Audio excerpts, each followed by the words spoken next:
Weekly એક્સપાયરના દિવસે નિફ્ટીમાં consolidation, Nifty 25,200ની નજીક flat. જોકે bank Nifty mid cap small કેપમાં લગભગ 150 પોઈન્ટનું દબાણ, નાની રેન્જમાં કારોબાર. આજે ફાર્મા શેરોમાં સારી ખરીદી. ટોરેન્ટ ફાર્મા અને ગ્રેન્યુઅલ્સ 2%થી 2% વધ્યા. રિયલ્ટી અને મેટલ્સમાં પણ ખરીદી.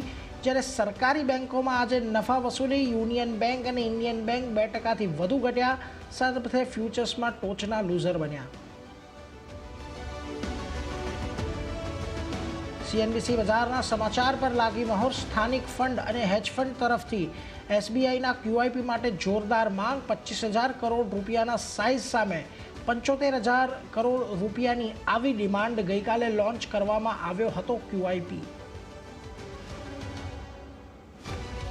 પરિણામો પછી ટેક મહિન્દ્રામાં નીચલા સ્તરેથી રિકવરી. મિશ્ર રહ્યા પહેલા ત્રિમાસિકના ટેક મહિન્દ્રાના પરિણામ. માર્જિન અનુમાનથી સારા. ન્યૂ ડીલ વિન્સ પણ ઘણી સારી. ત્યાં જ ટેક 1% વધ્યો. એલએનટી ટેકનો નફો.